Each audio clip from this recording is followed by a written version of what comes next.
Assalamualaikum warahmatullahi wabarakatuh. Nama saya Diela Nirmalasari dari Program Studi Pendidikan Sosiologi Fakultas Ilmu Sosial Universitas Negeri Makassar. Saat ini saya akan menjelaskan mengenai teori interaksionisme simbolik Herbert Blumer. Herbert Blumer lahir pada tanggal 7 Maret 1900 di Santa Louis, Missouri. Blumer mengawali karirnya di jurusan Sosiologi Universitas Chicago sekitar tahun 1927 sampai 1952. Penghargaan tertinggi yang pernah diraih oleh Blumer ialah pada saat dia menjadi direktur dari American Journal of Sociology Association atau dapat disingkat dengan ASA, yang didapatkannya pada tahun 1952.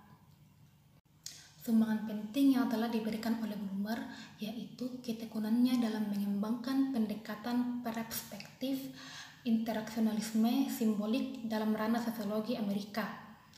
Bahkan menurut beberapa penulis, yang menciptakan istilah interaksionisme simbolik adalah Herbert Blumer. Menurut Herbert Blumer, masyarakat merupakan kerangka di mana terdapat tindakan sosial yang bukan ditentukan oleh kelakuan individunya. Menurut Blumer, interaksionisme simbolik bertumpu pada 3 premis yaitu: pertama yaitu manusia bertindak berdasarkan terhadap sesuatu, berdasarkan makna-makna yang ada pada sesuatu tersebut bagi mereka. Yang kedua yaitu makna tersebut berasal dari interaksi sosial seseorang dengan orang lain. Yang ketiga yaitu makna-makna tersebut disempurnakan pada saat proses interaksi sedang berlangsung. Sebagai contoh, dalam satu kelas terdapat 2 murid yang memiliki latar belakang yang berbeda. Murid yang pertama merupakan anak seorang ahli biologi dan murid yang kedua merupakan anak seorang pendeta.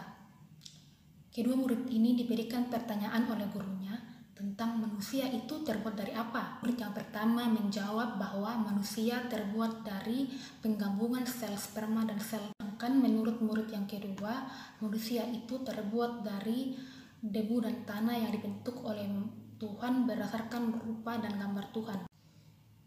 Dari sini dapat kita simpulkan bahwa pandangan seseorang mengenai suatu makna seringkali berasal dari proses interaksinya dengan orang lain, terutama orang yang berarti bagi mereka, yang sebagaimana dinyatakan oleh Blumer bahwa bagi seseorang makna dari sesuatu itu berasal dari cara orang lain bertindak terhadapnya yang dalam kaitannya dengan sesuatu tersebut.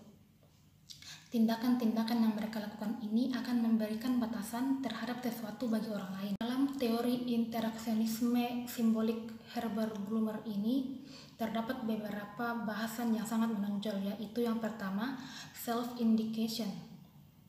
Blumer dalam teori interaksionisme simboliknya juga membahas mengenai self-indication atau proses komunikasi yang sedang berjalan, di mana seseorang individu mengetahui sesuatu, menilainya, memberikan makna, dan memutuskan untuk bertindak berdasarkan makna tersebut.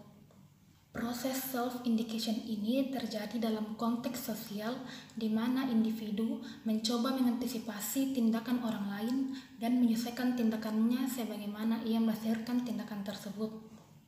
Contohnya, dalam suatu hubungan, ada seorang wanita yang sudah dikhianati. Menilai situasi ini, wanita tersebut akan menghubungkan konteks di saat apa janji itu diberikan, dan juga ia akan menimbang pengalaman-pengalaman yang pernah ia alami sebelumnya.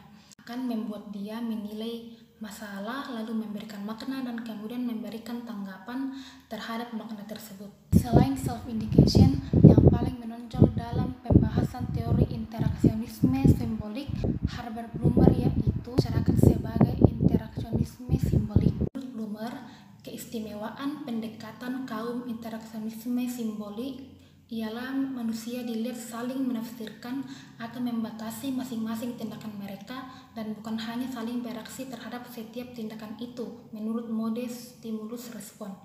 Artinya, seseorang tidak langsung memberikan respon pada tindakan orang lain, tetapi ia akan memberikan respon berdasarkan pengertian dari tindakan tersebut. Dengan demikian, interaksi manusia dijembatani oleh penggunaan simbol-simbol, penafsiran-penafsiran, dan kepastian makna dari tindakan yang dilakukan oleh orang lain. yang dalam hal ini sama dengan menyisipkan sesuatu proses penafsiran di antara stimulus dan respon. Dalam interaksionisme simbolik ini memiliki root, image, atau ide dasar yang dapat diuraikan sebagai berikut. Pertama yaitu masyarakat terdiri dari manusia yang berinteraksi.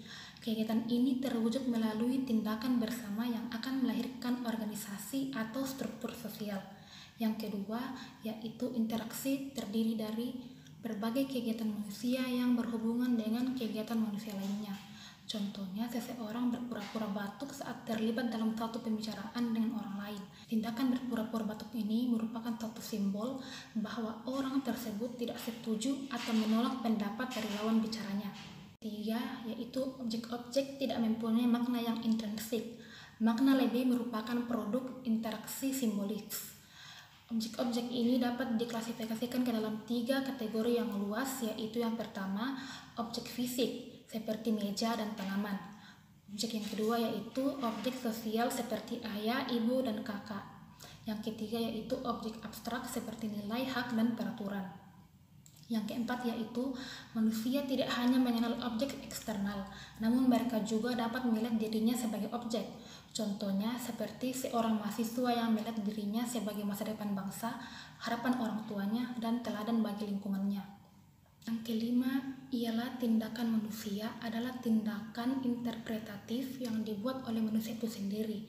Pada dasarnya, tindakan manusia ini terdiri dari pertimbangan atas berbagai hal yang diketahuinya dan melahirkan serangkaian kelakuan atas dasar bagaimana mereka menafsirkan hal tersebut.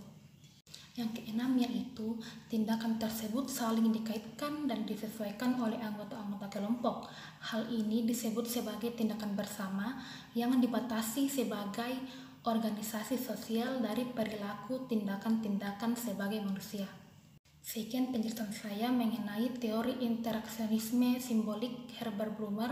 Lebih dan kurangnya mohon dimaafkan. Assalamualaikum warahmatullahi wabarakatuh.